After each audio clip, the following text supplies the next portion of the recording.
Hello दोस्तों, स्वागत है आपका एक नई कहानी में। तो चलिए शुरू करते हैं। आज की कहानी हमारी है लखीमपुर जिले। लखीमपुर जिले में एक कॉलेज में 5 लड़के एक साथ पढ़ रहे हैं। 5 क्या 4 ही हैं। एक तो पढ़ाई इंटर के बाद छोड़ चुका, तो 4 लड़के हैं, राहुल, रूपेश और रॉकी, नितिन। तो ये चारों हैं। आराम से मतलब रिजल्ट निकलता है इंटर का। इतने खुश हैं कि हम लोग अब नई जगह जाएंगे एडमिशन। आज से हम लोग कॉलेज ज्वाइन करेंगे। कॉलेज तो ये भी था, लेकिन आज भी हम लोग डिग्री कॉलेज में जाएंगे। तो इतनी खुशी है। खुशी के मौके पे ये दोनों चारों लोग जो हैं बात कर रहे हैं कि चलो कहीं घूमने चला जाए। लेकिन ये जो रूपेश है, इसकी एक गर्लफ्रेंड है।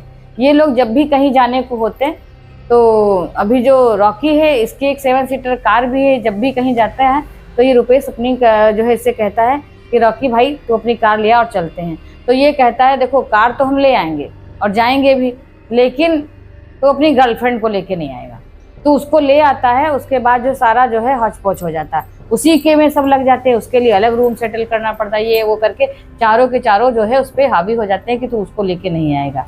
तो रूपेश कहता है ठीक है भाई, नहीं लेके आऊँगा। इस तरह से बात सभी पक्की कर लेते हैं कि कहीं चलेंगे। कहाँ कि चलते हैं कहीं पहाड़ी इलाके में, उधर उत्तराखंड की तरफ जाएंगे और थोड़ा सा एंजॉय करेंगे। उधर देखते हैं कहीं। तो करने के ठीक तय हो जाता है कि फला दिन चलेंगे। तो अभी 1 हफ्ता था, तभी तक सब लोग जो है कॉलेज जा रहे हैं। तो चारों जब बातचीत पूरी हो जाती है, एक को और भी लिवा लेते हैं साथ में कि तो चलो 7 सीटर है, आराम से हो जाएगा। अभी सब लोग जो तयशुदा जगह होती है अपने अपने घर पे बात कर लेते हैं मम्मी पापा से कि पापा मम्मी जब भी अपनी इजाज़त लेते हैं कि गाड़ी लेके जा रहे हैं, हम लोग उत्तराखंड जाएंगे और 3 दिन में वापस आ जाएंगे आउटिंग के लिए। तो भाई इजाज़त दे देते हैं कि भाई लड़के हैं, चलो इंटर का हो गया, अभी डिग्री कॉलेज में एडमिशन लेना है, कर लेने दो एंजॉय, अच्छी बात है, घूम के आ जाएंगे 3 दिन में, क्या बात है। और इधर बातचीत होते हुए कि तयशुदा जगह पे सबको पहुंचना है, सब भी पहुंच जाते हैं अपना बैग वैग लेकर के। और जो है रॉकी गाड़ी भी अपनी लेके जाता है। सब वहाँ पे इकट्ठे हो जाते हैं। इसका वेट करते हैं कि रूपेश जल्दी से आ जाए और फिर चला जाए। रूपेश जो है आता है, थोड़ा सा 20-25 मिनट लेट भी हो जाता है। और ये क्या चला आ रहा है रुचि के साथ में। सब अपना सिर पीट लेते हैं कि लो, जिसका डर था इसने वही किया। आखिर ये रुचि को लेकर के आ ही गया। रुचि ने भी जो है टी-शर्ट जीन्स पहन रखी है, अपना बैग पीठ पे लादी हुई मुस्कुराती हुई चली आ रही है। हाय हेलो के बाद शुरू होता है। अब क्या करें, सामने तो बेइज्जती नहीं कर सकते ना एक दूसरे की। रॉकी गुस्सा तो बहुत होता है।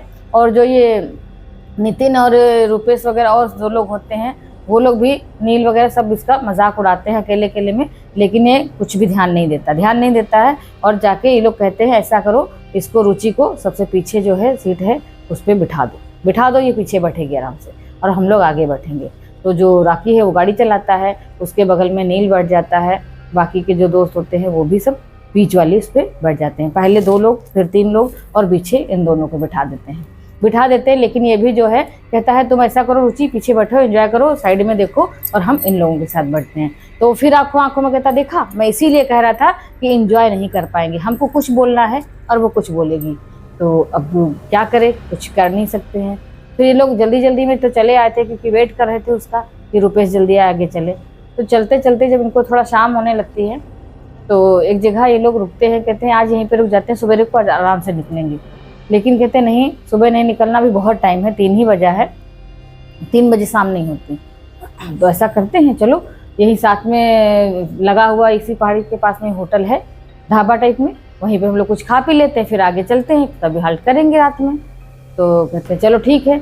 वो लोग उतरते हैं वहाँ पे सभी लोग और जाते हैं ढाबे पे जाते हैं। तो साइड में शारदा नदी बह रही है और अपना आराम से वहीं पे बेंचेस पे बैठते हैं। बैठ के खा पी रहे होते हैं। वहीं पे एक छोटा सा मंदिर टाइप में बना होता है। वहीं पे देख करके जो है और लोग जो है नितिन वगैरह कहते हैं चलो उधर चलते हैं जरा। तो वहाँ पे एक अच्छा सा पानी का वो बना हुआ होता है, वहीं पे हाथ मुँह धो करके और आ जाते हैं, टेबल पे बैठ जाते हैं। और खाना वाना पूरा ख़त्म करने के बाद उसका इच्छा होती है रॉकी की फिर से कि जाएं और मुंह धो के आए एक बार। और वहीं पे रुचि जो है खड़ी होती है साइड में एक टेबल पे बैठ करके, वो कॉफ़ी पी रही होती है। ये जो है झुक करके जब मुंह धोता है, मुंह धोने के बाद में जैसे ही आता है गाड़ी के पास में, और एकदम ऐसे लगता है कि थर ये कांप रहा, अजीब सा इसका वो लग रहा देख करके।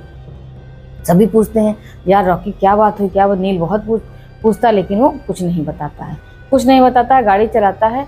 चलाते एकदम से जो है जब थोड़ा दूर पहुंचते हैं, उसी ढाबे से करीब 20-25 किलोमीटर आगे जब पहुंच जाते हैं, तो इसको एकदम से उबकाई सी आने लगती है। कहता कि पता नहीं क्यों एकदम बहुत गंदी स्मेल आ रही है। ऐसा करते हैं हम लोग जो है, रास्ते में अभी एक मंदिर पड़ेगा, यहाँ पे थोड़ी दूरी पे, यहाँ पे पहाड़ी पे जगह जगह पे मंदिर हैं, तो अभी उत्तराखंड बीच में पहुँचे ही हैं बस, तो देखते हैं चल करके किसी मंदिर के पास में गाड़ी रोकना, वहाँ पे थोड़ा ध्यान मान करके तब आगे चलेंगे। जैसे मंदिर की बात कहते हैं, वैसे ही जो है एकदम से सबको उबकाई सी आने लगती है, बहुत अंदर गंदी स्मेल आ जाती है। गाड़ी में ऐसे लगता है इतनी बदबू सड़ी हुई आ रही, इतनी बदबू आ रही है, जैसे कोई मरा हुआ सा बैठा हो, पड़ा हो उसमें। चूहा तो नहीं हो सकता, कुछ अजीब सा लग रहा है कि बहुत बड़ा कोई जीव हो मरा हुआ एकदम। इतनी बदबू आती, इतनी बदबू आती है, तो रूपेश जो है उसको उल्टी सी आने लगती है। वो बैठा होता रुचि के पास में, जब उसको उबकाई आती तो शीशा खोल लेता है, उल्टी करने लगता है। उल्टी करने लगता है तो उसके बाद में फिर वो थोड़ा सा और आगे बढ़ता है, लेकिन बर्दाश्त के बाहर हो जाती है स्मेल। फिर वो कहता है देखो अभी मंदिर आए तो रोकना जरूर। इधर जो है रुचि को भी उल्टी आने लगती है, तभी जो है रोक ही देते हैं, गाड़ी रोक देते हैं। वहाँ पे थोड़ी पानी की व्यवस्था होती है, लेकिन पेड़ ज़्यादा होते हैं। पेड़ जब ज़्यादा होते हैं तो बहुत तेज़ी से वो करते हैं कि अब क्या किया जाए, रोकते हैं गाड़ी। तो वो राकी बाहर निकल के खड़ा होता है, कहता अभी जब आगे थोड़ी और चलेंगे तभी मंदिर मिलेगा, ऐसे तो शांति नहीं मिल पाएगी, बहुत मुझे अजीब से घबराहट हो रही है। और कह रहा तू बता नहीं रहा, आखिर बात क्या है बता तो। इधर जो है दोनों उतरते हैं पीछे की सीट से, रूपेश और रुचि।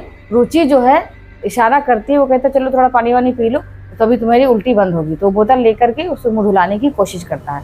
वो मुँह धो लेती है, लेकिन वो थोड़ा सा इशारा करती है कि मुझे झाड़ियों के पास जाना है। तो वो जो है झाड़ियों के पास कहता ठीक है किस लिए जाओगी, तो बताती है ऐसे करके कि मुझे वॉशरूम मतलब मुझे जाना है। और वो कहता ठीक है चली जाओ। तो सभी लोग जो है साइड में खड़े हो जाते हैं कि चलो देखते रहते हैं, यहाँ से जा रही है तो कम से कम बचाव तो करना ही है, क्योंकि झाड़ियाँ वगैरह हैं, पता नहीं कोई जीव जंतु आ जाए। उसका किनारा है जंगल का। वो जाती है और थोड़ा सा जब आगे बढ़ती है तो जो रूपेश होता है वो भी पीछे पीछे चला जाता है थोड़ा सुरक्षा के लिए। वो जैसे आगे बढ़ता है, इधर राकी जो थर थर काँप रहा है, वो जो है बताने लगता है अपने उससे सभी लोगों से। तो रूपेश भी खड़े होकर के सुनने लगता है कि भाई मुझे बताते हुए बहुत तो वो लग रहा है, लेकिन मैंने जो है एक चीज़ नोटिस की है, अगर मैं जब तक बता नहीं लूँगा मुझे चैन नहीं पड़ेगा। तो सभी कहते हैं भाई बताओ जल्दी बताओ, क्यों तुम इतना डर रहे हो। कि भाई जब मैं वहाँ पे ट्यूबवेल के जैसा वो बना था नल, वहाँ पे जो मुँह धो रहा था, तब मैंने देखा, नोटिस किया, ये जो रुचि है इसके पैर उल्टे थे। जैसे वो ये बोलता है, इधर रूपेश भी सुन लेता है। क्या सभी एकदम से मुंह खुला रह जाता है। ऐसा क्या कि नहीं, मुझे तो बिल्कुल वही लग रही है, पक्का यही कोई चुड़ैल है। तो कहे क्या बात कर रहे हो, वो उसकी जो है गर्लफ्रेंड है, तुम उसको ये बोल रहे हो। लेकिन तब तक जो है नील के पास फोन आ जाता है। फोन आता है रुचि का, है रुचि तो अभी यहीं थी, ये देखो झाड़ी को ये क्यों फोन कर रही है। तो वो बात करती है, रुचि कहती है भाई उससे जो है रूपेश से मेरी बात कराओ, नील तुम्हारे साथ होगा, वो कह रहा था ट्रिप पे जा रहे हैं कहीं आउटिंग पे, और हम यहाँ बात करने की कोशिश करें तो मेरे से बात ही नहीं कर रहा। कहीं मैं तो करीब 4-5 बार से फ़ोन कर चुकी हूँ, मेरा फ़ोन ही नहीं उठा रहा। तो मैंने सोचा तुम लोग साथ में होगे, तभी नील भैया मैंने आपके पे फ़ोन किया है, तो बताओ कहाँ है वो। रूपेश मेरा फ़ोन ही नहीं पिक कर रहा, बहुत देर से मैं फ़ोन ट्राई कर रही हूँ, लगता है फ़ोन काट देता। अरे अब तो ये चारों एकदम सख्ते में आ जाते, ये क्या, वो तो झाड़ियों के पीछे गई हुई है रुचि, और ये कौन रुचि बोल रही। तब तक उधर उसके जो है वो घर में होती है, तो उसकी माँ आवाज़ देती है अरे रुचि बेटा इतना टाइम हो गया है, खाना खा ले फिर जाके बातें कर, तो हर समय लगी रहती है उसी से, कितनी देर से तो फ़ोन मिला रही। अब जाकर के उसने उठाया तो कहा नहीं माँ, फ़ोन जो है रूपेश ने नहीं उठाया, नील भैया को फ़ोन किया है पूछने के लिए। तो अब वो बहुत हैरान परेशान चारों की, अरे रुचि तो अपने घर पे है, तो फिर हम लोगों के साथ कौन है। अब ये एकदम से माजरा सभी समझ जाते हैं कि हो ना हो यही चुड़ैल है, इसीलिए जो है इतनी गंदी बदबू आ रही थी गाड़ी में, और देखो झाड़ियों के पीछे हो गई। लेकिन इधर जो है वो जो रुचि होती है झाड़ियों के पीछे, वो एकदम से भागना शुरू कर देती है अंदर के इलाके की तरफ, जंगल की। वो जब जंगल की तरफ भाग रही होती है, इधर पीछे से रूपेश भी जब देखता कि वो उधर जा रही है, तो वो तो जानता नहीं था, वो भी पीछे पीछे हो लेता है। अब ये चारों इधर देख के परेशान होते कि भाई मेरा दोस्त वो पीछे पीछे जा रहा, क्योंकि अब तो राज खुल चुका था उन लोग के सामने कि वो जो है लड़की जो है वो रुचि वो चुड़ैल है, वो क्योंकि जो असली है रुचि वो तो घर पे है।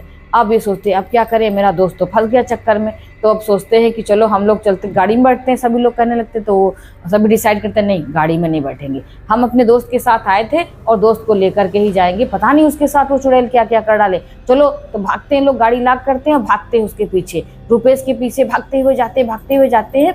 कुछ दूरी पे जब पहुँचते, जब घने पेड़ वेड़ जब पड़ने लगते हैं, तब देखते क्या है आगे जो है वही रुचि वो एकदम अजीब से शक्ल लेकर के और अजीब सा उसका कद हो गया, जाने कैसी कैसी गंदी बदबूदार वो बन के खड़ी है वहीं पे पेड़ के पास में, इधर डालों के पास में, और जो रुपेश है वो पेड़ पे ऐसे लटका पड़ा है। उसको किसी ने उसको पैर वैर बांध के लटकाया हुआ है और धीरे धीरे करके वो एकदम से चढ़ते हुए वो भी पेड़ पे चली जा रही है। अब क्या, ये तो बहुत ही भयानक वहाँ पे देखने में लग रहा है। अब क्या होगा, अब तो रुपेश तो बच ही नहीं सकता, अब तो ये मार डालेगी इसको, अब क्या करें। सभी लोग इतना परेशान होते हैं, लेकिन तब तक जो है नील जो है अपने उसी मोबाइल में हनुमान चालीसा, उसको याद आ जाता है कि जो भी एंटिटी वगैरह होती है तो हनुमान चालीसा पढ़ने से या सुनने से गायब हो जाती है या डर जाती है, तो उसने तुरंत लगाते। फिर सारे दोस्तों ने मिलकर के उसने लगा, एक के बाद एक सबने फ्लैश लाइट जला करके और हनुमान चालीसा का बहुत फुल स्पीड पे लगा दिया।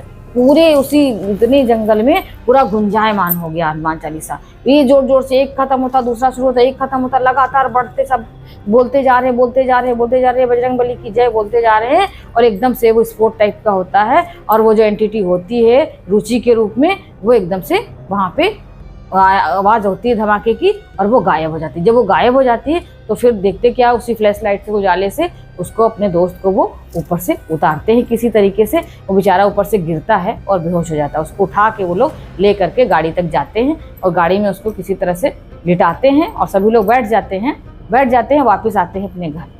जब घर आते हैं तब ये क्या, जैसे उसको घर के पास से उतारने लगते हैं तो रुपेश के जो है यहाँ पे खून बहने लगता है, क्योंकि वो ऊपर से गिरा होता है। ये नाक वाक यहाँ सब कहीं उसके कुछ ना कुछ लग जाता है, चोट वगैरह, क्योंकि ऊपर से पेड़ से गिरता है नीचे ना, तो उसको चोट लगी होती है। उसको ले जाते हैं हॉस्पिटल, वहाँ पे उसका इलाज होता है, लेकिन वो अंदर से इतना घबराया होता है, सदमे में होता है। डॉक्टर कहते कोई बात नहीं, चोट लगी है, ठीक हो जाएगा। उसके मम्मी पापा को फ़ोन करते बुलाते हैं।